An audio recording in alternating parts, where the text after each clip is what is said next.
Good morning from Iowa City. It is Friday, September 12th. I'm Linda Laco. And I'm Kebedi Mutamba. And our third member of our team, Annika Perez, is live outside to tell us today's weather story. Annika, how are things feeling out this morning? Hey guys, things are feeling warm. I'm here at T.N. Cleary Walkway where it is currently 67 degrees outside. And taking a look at the Pentacrest, we can see the temperature is only going up from here. Today, the high looks to get around the 90s with partly cloudy skies. Tonight, the temperature looks to cool in the mid-60s. And Saturday, the high seems to be around the mid-90s. So make sure to drink lots of water this weekend. I'll send it back to you guys in the studio.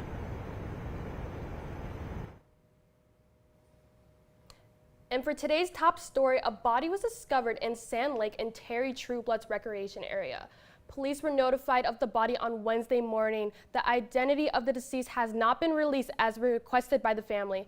Anyone with information can contact Detective Alex Stryker at astryker@iowacity.org.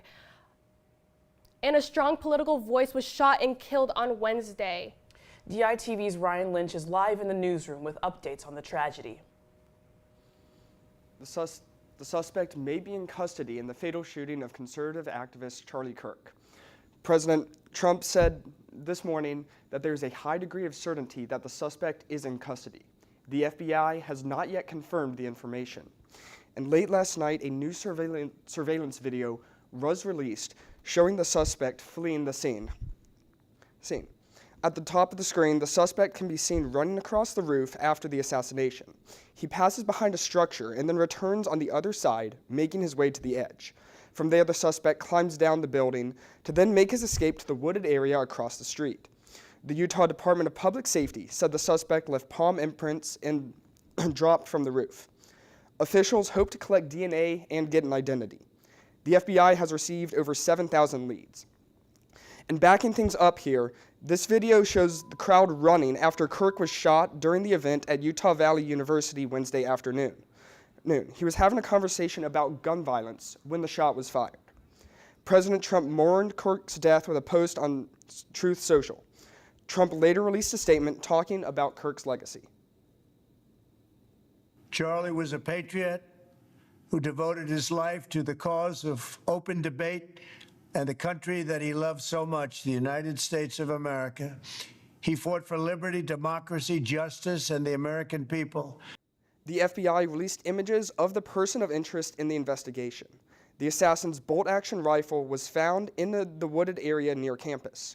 Authorities have gotten numerous tips after offering a $100,000 reward for information leading to the shooter's arrest.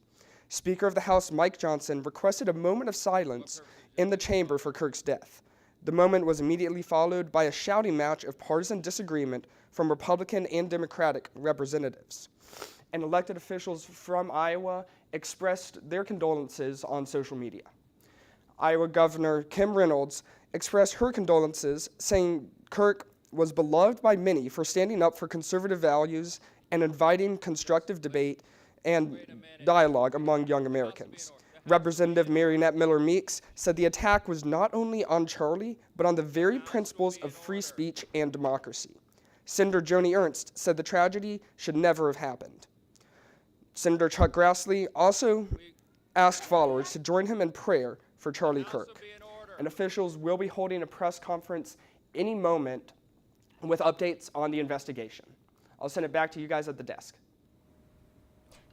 Yesterday marked the 24th anniversary of the attacks on 9/11. We remember this day in history, and DITV's Assistant News Director Isabel Thier joined a group of students to see how they memorialize this event. September 11th, 2001 is a day America will never forget. And these young cadets here at the University of Iowa woke up to commemorate it one step at a time. Right here in Carver Hawkeye Arena, University of Iowa ROTC students and members of the community gathered to climb these stairs to commemorate the 9/11 disaster. The cadets climb over 2,000 stairs in solidarity with the first responders on scene. The workout is terrible. Absolutely. It's bad, but it's worth it because that day, those first responders, they didn't question it. They couldn't stop in the middle of those flights and get a drink because people's lives were on the line. And so when I'm in the workout, I think about that. I think about what if this ruck was a person? What if this ruck was, a life? Even though most people that participated in the ROTC stair climb that morning were not alive for the attack themselves, it is still important to recognize and honor those who were there and perished that day. What we do here is just a small sacrifice to pay tribute and to honor those individuals. 2,710 steps later, 9/11 will remain a day to never forget. After climbing these 33 flights of stairs, members of the Army and Air Force ROTC can commemorate, honor, and have a newfound respect for those first responders. From Carver Hawkeye Arena, Isabel Thier, DITV.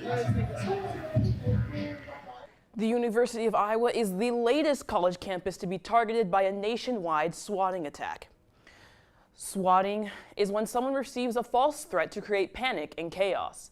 A staff member of the university received a concerning email on Thursday morning. As authorities looked into the incident, the University of Iowa closed down the affected offices as a precaution. The university did not issue a Hawk Alert emergency in this situation, since there was no confirmation of an active threat. Some Iowa students gathered at the Iowa Memorial Union yesterday to protest weapons manufacturers at the Engineering Career Fair. Protests began at Hubbard Park with the speeches and chants. And then after those wrapped up, we moved in here and we're standing with our signs silently, so engineering students are forced to see those signs when they leave the fair and confront the reality of what their careers in weapon manufacturing could do. Those protesting issues with companies like American Ordnance, Lockheed Martin, and RTX Collins, urging students to engage with different companies and the university to not invite them to future career fairs. This fall, the University of Iowa welcomes the second largest first-year class in the university. 5,561 first-year students were enrolled with an average high school GPA of 3.86, passing last year's mark of 3.83. And more than half of the students entered with college credit. And for the first time ever, the University of Iowa received over 31,000 applications for first-year students during its record-breaking fall 2025 admissions session. A University of Iowa professor was recently awarded an American Nobel Prize. Dr. Michael J. Welch, along with 2 other scientists, were awarded the prize for their research on therapies that can extend the lives of those with cystic fibrosis. Welch's research reshaped the core understanding of key protein known as CFTR. A genetic mutation in cystic fibrosis alters the function of CFTR, which distributes the body's natural defense mechanism and impairs normal hydration of airways. Welch's work has helped increase the life expectancy of those with genetic disorder from 30 well into their 80s. For a community center in South Iowa City, no dream is too big. At the end of August, the nonprofit organization Dream City celebrated the grand opening of its new permanent location at 611 Southgate Avenue. Executive Director Frederick Newell has ran the organization since its humble beginning in 2012, when it operated out of a donated home. 20 years later, the community he's built finally has a place to take root. We don't never have to ask for permission now to do what we want to do, because we now physically have our own building to do all the amazing things that we do as an organization. The building was bought in 2024 using money from the American Rescue Plan Act, allocated to the nonprofit by the city of Iowa City. It features a welcome center, barbershop, auditorium, podcast studio, multiple classrooms, and a co-working space. The Kitty Corners Social Club just crossed a major milestone. In the 6 months since the business opened, they have now helped over 100 cats in homes. They typically welcome 6 to 8 new cats each week from the shelters within 90 minutes of Iowa City.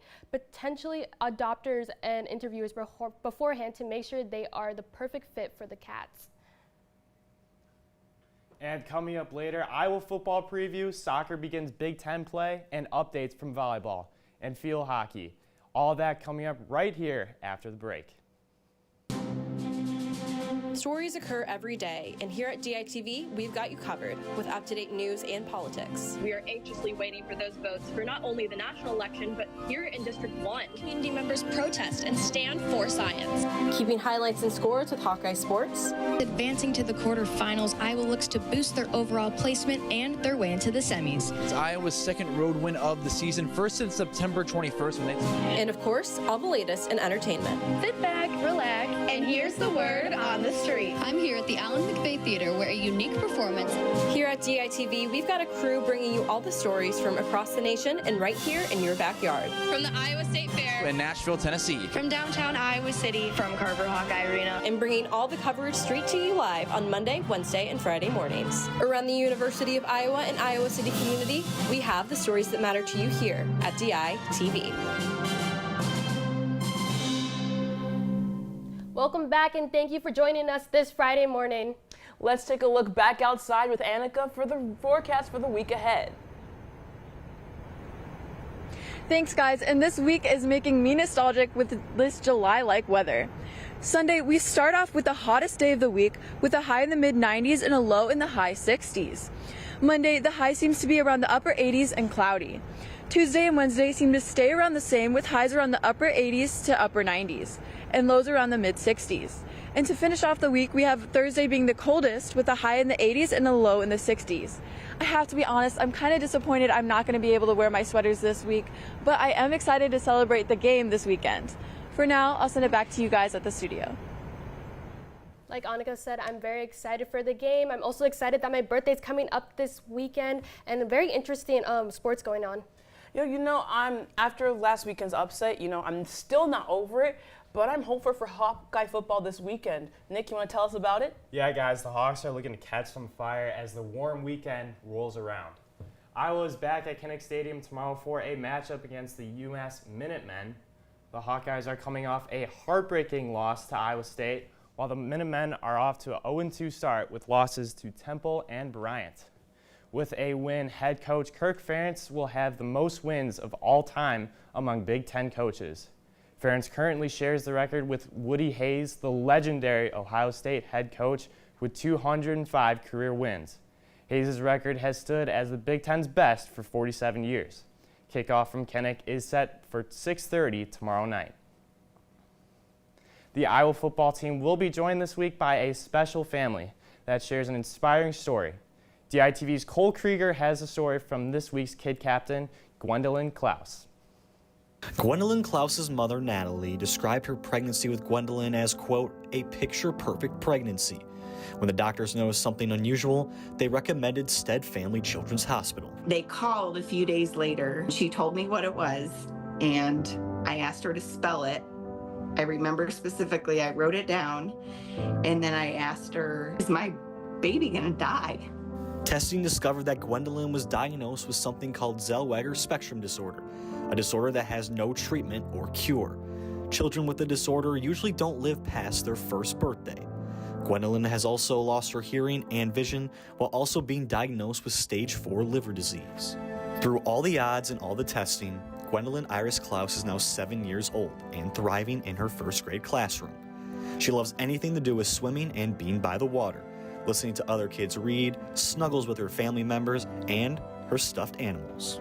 The school she goes to is just remarkable. They've taught her how to communicate using tactile devices. Every single morning, Gwendolyn receives a special message from her mother and her younger brother to make sure no day is taken for granted. Good morning, Gwendolyn Iris. Mommy loves you. Surrounded by her parents and her 2 brothers, Gwendolyn and the Klaus family will walk into Kinnick Stadium on Saturday wearing their Team Gwen t-shirts. Sporting her iconic bow hair tie, Gwendolyn and her family will get to wave for the first time outside of Stead Family Children's Hospital to the song Lean On Me by Bill Withers. From the University of Iowa, Cole Krieger, DITV Sports. The Iowa volleyball team is off to their best start since 2009. The 6-0 Hawks hit the road for a 3-game trip to Cape Girardeau, Missouri. The Hawkeyes started off with a match against Southeastern Missouri State. Iowa got out to an early 2-1 lead, but the Red Hawks battled back, stealing the game from the Hawks 3-2. The black and gold will match up against the Missouri State Racers today at 3. Iowa will then finish their weekend tomorrow versus Weber State starting at noon. The Iowa soccer team kicks off Big Ten play tonight against Northwestern. So far this season, the Hawks are 5-1-1 with key wins against number 6 ranked Arkansas and rival Iowa State. As for the Wildcats, they are 4-1-2 with their only loss coming to number 1 ranked Duke. They're also fresh off a 1-0 win against number 4 ranked TCU, which happens to be the only team Iowa has lost to this year. Moving over to field hockey, the Hawks have a huge matchup today against the 20th ranked Miami of Ohio Redhawks. Today's contest will begin at 2:30 and will be a neutral site clash in Louisville, Kentucky. Iowa will remain in Louisville for the weekend with another game on Sunday versus the Louisville Cardinals. The Hawkeyes are currently on a 2-game win streak and sit with a record of 3-1 on the season. In their most recent match, Iowa dismantled Queens 8-1 this past Sunday. Iowa hopes to continue that momentum this weekend in Kentucky. That's your weekend in sports, guys. Well, thanks for that, Nick. And now, Hannah, can you fill us on arts? I sure can. And welcome to our brand new arts and culture segment called The Vibe. Let's jump right into the latest art segment, arts and culture. Not trying to dampen the vibe, but Latin singer Bad Bunny announced he will not tour in the United States due to increased ICE activity.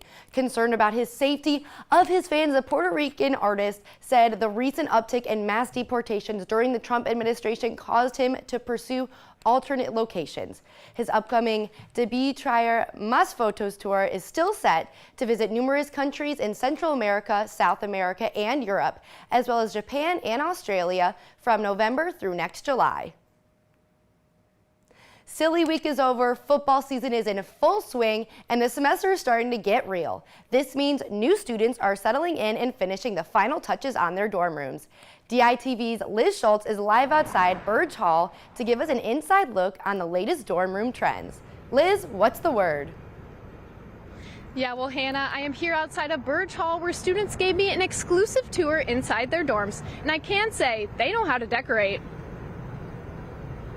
All decked out. From posters to decorations, students say their dorms are more than where they sleep. This is our little hangout area. We have our futon where we hang out with all of our friends, watch some TV, some fun movie nights with the girls. No two rooms look alike. We love all our decorations, all the gold in here. We didn't really have a theme when we moved in. Each dorm reflects a different personality. All right, I'm in Stanley 0622, and this is my dorm. I think it's a great experience. I think all freshmen should go through it just to kind of meet friends and experience the true college feel. Just remember to, set boundaries with your roommates if you need to. Be respectful, pick up after yourself, and it should be a good time. A small dorm means working with what you have. That's what students say when asked how they turn their tight room to a cozy space. Hi guys, welcome to my dorm. It's a pretty fun place. I like to make my dorm at home, so I decorate. I've got a variety of decorations. I've got my Christmas decorations. What's interesting about this dorm is there's only one window right there, and it's small, so there isn't a ton of natural light in here. And although it may not be the perfect place to live, students tell me they enjoy it. And being a transfer student myself, I actually never experienced dorm life, but these students are making me feel a little bit envious, and they tell me they're excited for a great rest of the year in the dorms. Live in Iowa City, Liz Schultz, DITV. Are you feeling groovy? Well, look no further. We have some sounds coming your way. DITV's Karch Smith took a look and to see what's all that sweet, sweet music's about. Whoa. Sorry, I was feeling the music. Just like everyone else here at Sanctuary Pub last Tuesday night during Jazz Jam. Hosts Jazz Jam every first Tuesday of the month, giving the students a chance to show off what they got. Our students to be able to experience and feel what it really means to play for people and experience and deal with a lot of the concepts that we talk about in the classroom. Jazz Jam brings the community together, giving them a spot to listen to some of the best musicians in Iowa City shine.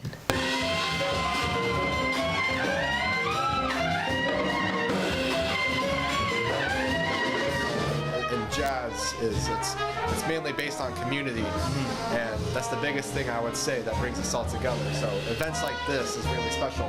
All involved are thankful the Sanctuary Pub gave them a new home where they can play loud and proud and make their magic. Product. It's a whole different experience being the one making the music and being just a small part of something greater.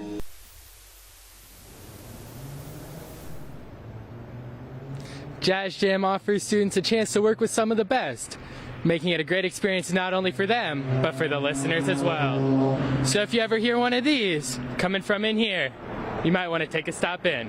From Sanctuary Pub, Cart Smith, DITV. Horror enthusiasts were in for a treat this last weekend at Iowa's first ever horror fiction convention. Called One of Us, the festival was right here in Iowa City.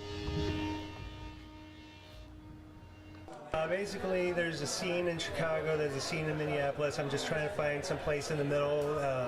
People who live in Iowa who write horror or fans of horror can come together and enjoy the genre. The convention featured a lineup of horror authors from all over the Midwest. Many of the attendees had the opportunity to meet and connect with the authors along with fellow horror fans.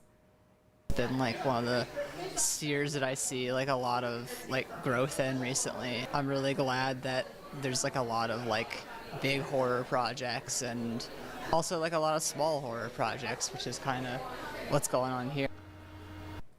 And Iowa City movie lovers had an opportunity at Film Scene this week where they recognized a very special day with a very special film. DITV's Gabby Risk was at the Film Scene to take a look at the experience. Something special. The film is called International Overdose Awareness Day, a large worldwide campaign with the aim of bringing people together to end overdose.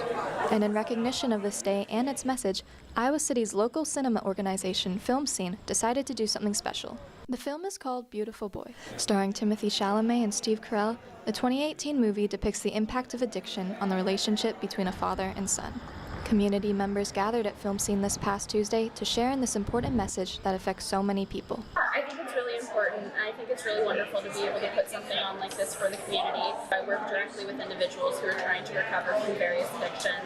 And so being able to put on events like this for the community, I think helps kind of reduce the stigma around especially addiction. After the film, theatergoers also got the chance to attend a panel that further discussed the importance of raising awareness for substance use and harm reduction. Addiction is a disease. It's not a weakness. It's not a failure of an individual. It's a disease and it can be treated. But if people don't come forward, if they feel shame and guilt around that addiction, they won't come forward and they won't seek the treatment, and the epidemic will continue. The screening of Beautiful Boy was just one of the exhibitions shown to commemorate the 2025 International Overdose Awareness Day. From Film Scene, Gabby Risk, DITV. Now this Sunday are the 77th Annual Emmy Awards. Several awards have already been announced, but the major categories will be presented this weekend. So here are some of the standout nominations. Severance is leading with 27 and has already won 6 awards. Some notable first-time nominees are silver screen legend Harrison Ford for Shrinking, Adam Brody and Kristen Bell for Nobody Wants This. Now, I'm really excited for the Emmys. It's one of my favorite times of the year, but there are a lot of, categories and awards that are kind of presented beforehand that we don't really get to see on the screen, but I'm excited to watch and see what happens. And there's lots of art going on here in Iowa City this weekend, but we'll have your coverage on Monday and a more in-depth look on Wednesday. Well, thanks for that, Hannah. Thank you for joining us online or listening on KRUI 89.7 FM. We are here live from Iowa City every Monday, Wednesday, and Friday at 8:30 a.m. and online anytime at dailyiowan.com. For all of us here, thank you for tuning in. And we'll see you next time on Monday right here on DITV.